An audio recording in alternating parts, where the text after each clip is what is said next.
চৈনিক চালেই হাসিনার পতন, বাংলাদেশে অভ্যুত্থানের নেপথ্যে আইএসআই।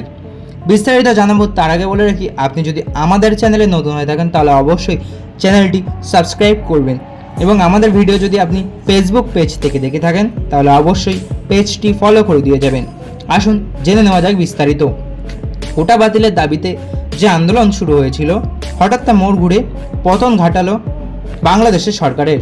শেখ হাসিনাকে বাধ্য করা হলো দেশ ছাড়তে। তবে এই ঘটনাকে নিছক ছাত্র আন্দোলন হিসেবে মানতে নারাজ কূটনৈতিক মহল। গোয়েন্দা সূত্রেও জানা যাচ্ছে, পদ্মাপাড়ের দেশে যে নিখুঁত ষড়যন্ত্রের জাল রচিত হয়েছিল তার পেছনে মূল মাথা চীন ও পাকিস্তানের আইএসআই। উদ্দেশ্য বাংলাদেশের ভারত বিরোধী সরকার গড়া। বাংলাদেশ জুড়ে যে ব্যাপক হিংসাত্মক কার্যকলাপ চলছে তার নেপথ্যে রয়েছে জামাতের ছাত্র সংগঠন ইসলামী ছাত্র শিবির অর্থাৎ আইসিএস। ভারতীয় গোয়েন্দা সংস্থাগুলির মতে যে কোনো মূল্যে প্রধানমন্ত্রী শেখ হাসিনার আওয়ামী লীগ সরকারকে হটাতে চেয়েছিল পাকিস্তান। ভারতকে বিপাকে ফেলতে বেজিংয়ের সঙ্গে হাত মেলায় ইসলামাবাদ। চলতি বছরের শুরুতেই ব্যাপক আর্থিক সাহায্য পেয়েছিল আইএসআই সমর্থিত জামায়াত-ই ইসলামী। এই টাকার একটি বড় অংশ এসেছিল পাকিস্তানে পরিচালিত চীনা সংস্থাগুলির থেকে বা সরাসরি বেজিং থেকে।